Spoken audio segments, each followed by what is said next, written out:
Assalamualaikum warahmatullahi wabarakatuh. Kembali lagi dengan saya Ahmad Bustanul Arifin.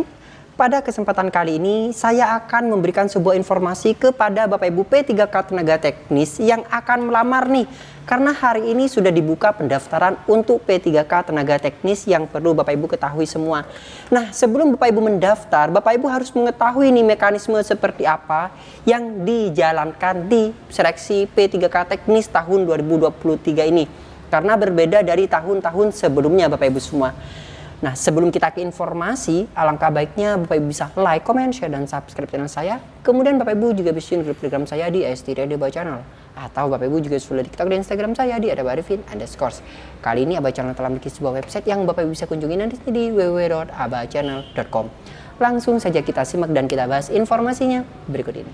Nah, di sini Bapak Ibu semua saya mengutip dari paparan BKD Pemprov Jatim Provinsi Jawa Timur. Jadi kemarin ada sebuah Zoom dan saya mengcopy dari sana yang untuk saya informasikan kepada Bapak Ibu semua, dan ini memang benar Bapak Ibu semua untuk mekanismenya seperti ini.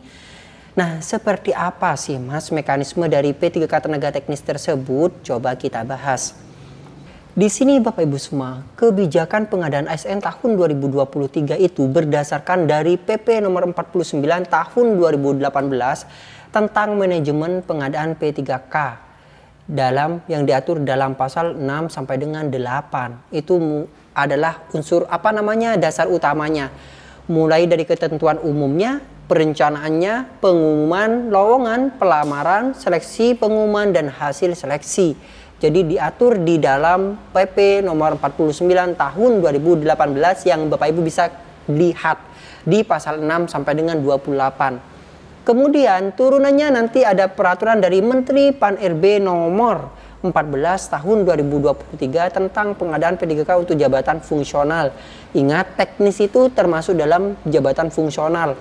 Oleh sebab itu, ketika Bapak Ibu ingin melamar P3K, jangan asal melamar, tapi Bapak Ibu harus mengetahui aturan-aturan yang ada di dalamnya dan bagaimana skema-skema yang diterapkan.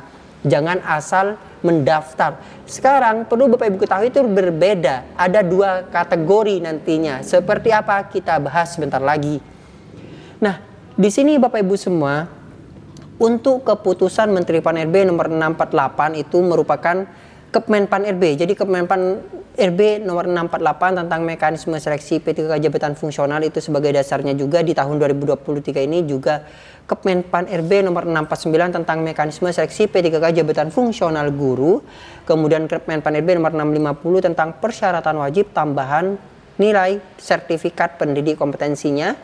Dan juga yang keempat adalah Kemenpan RB nomor 652 tentang nilai ambang batas seleksi jabatan P3K fungsional. Nah, semua ini sudah saya jelaskan di Aba Channel ini. Bapak Ibu bisa cek saja informasi tentang nilai ambang batas tambahannya. Maksudnya nilai ambang batas, kemudian sertifikat kompetensi yang membutuhkan tambahan itu ada di masing-masing jenis jabatan. Bapak Ibu belum mengetahui, cek saja di Aba Channel ini. Nah, selanjutnya Bapak Ibu semua, di sini saya akan menginformasikan seperti apa fokus dari P3K di tahun 2023 ini. Jadi yang pertama adalah fokus pada pelayanan dasar, yaitu guru dan tenaga kesehatan dengan seoptimal mungkin menyelesaikan masalah non-ASN. Jadi memang tujuannya yaitu untuk menyelesaikan non-ASN dan THK2 Bapak Ibu semua. Itu tujuan utamanya karena agar bisa dituntaskan beliau-beliau ini yang sudah lama mengabdi tentunya. Yang kedua itu memberikan kesempatan untuk rekrutmen talenta digital dan data scientist secara terukur. Yang ketiga merupakan merekrut CPNS dengan sangat selektif. Hanya saja untuk CPNS ini tidak diberlakukan di saat ini. Maksudnya hanya diberlakukan di pemerintah pusat. Untuk yang di daerah itu hanya P3K saja. Tidak ada untuk rekrutmen CPNS. Di garis bawahi dicatat Bapak Ibu semua. Yang keempat adalah mengurangi sedapat mungkin rekrutmen jabatan akan terdampak oleh transformasi digital.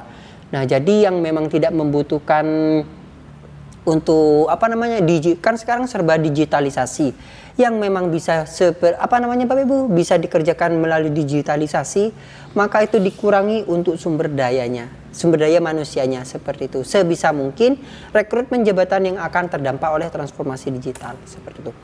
Nah, selanjutnya kita masuk pada alur pengadaan CASN di tahun 2023 ini Bapak Ibu semua. Baik yang tenaga guru, tenaga kesehatan maupun tenaga teknis. Seperti apa alurnya? Di sini Bapak Ibu bisa lihat agar Bapak Ibu bisa mengetahui juga alurnya. Yang pertama alurnya itu Bapak Ibu semua, instansi pemerintah itu mengusulkan kebutuhan lewat e-formasi. Nah, jadi ini mengusulkan melalui fitur e-formasi, aplikasinya Kemenpan RB. Barulah nantinya dari usulan pemerintah ini, jadi kan mengusulkan nih usulan tersebut disetujui atau tidak oleh Menpan RB. Terkadang instansi BKD itu mengusulkan 50 contohnya, tapi yang bisa disetujui oleh Kemenpan hanya 49. Mungkin seperti itu. Tergantung dari berapa jumlah kebutuhan dan juga anggaran di tahun-tahun berikutnya. Seperti itu Bapak Ibu semua. Jadi itu yang perlu diperhatikan juga. Kemudian instansi pemerintah mengumumkan pengadaan ASN. Yaitu seperti saat ini di mana hari ini itu sudah bisa dimulai untuk melakukan sebuah pendaftaran seleksi CASN tahun 2023. Jadi jangan sia-siakan kesempatan saat ini Bapak Ibu semua. Karena hari ini sudah bisa diakses di portal SSCASN masing-masing. Nah semuanya itu wajib membuat pendaftaran akun kembali. Baik yang kemarin sudah mendaftar atau belum. Karena saat ini untuk domainnya itu berbeda antara 2022 dengan 2023. Nah optimalisasi itu masih belum selesai Bapak Ibu semua. Di tahun 2022 itu masih belum selesai sehingga ada domain baru di tahun 2023 ini. Selanjutnya peserta membuat akun registrasi pada SSCASN. Jadi peserta itu semuanya membuat akun nih. Nah akun tersebut nantinya kan mengisi data nih, data biodata. Data biodata itu sudah tervalidasi, sudah tersinkronisasi dengan Disduk Capil.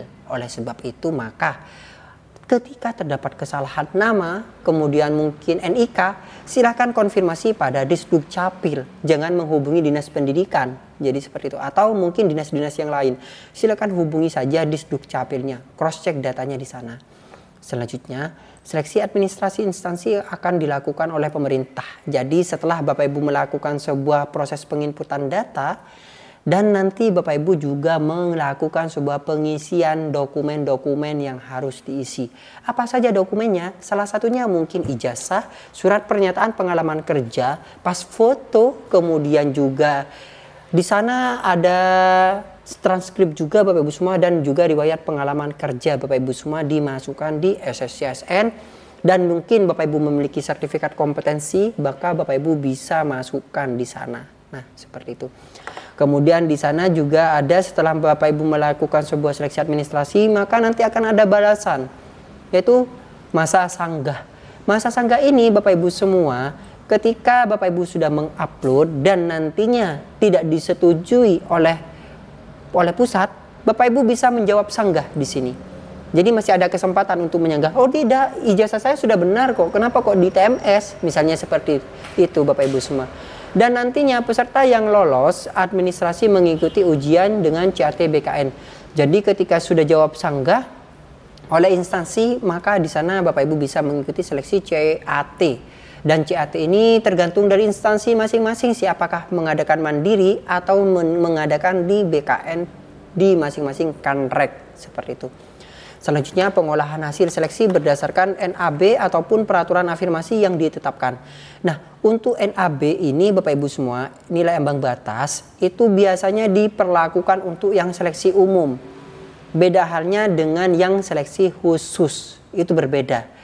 Jadi antara umum dan khusus saat ini itu dibedakan. Jadi terpisah seleksinya, umum-umum, khusus-khusus.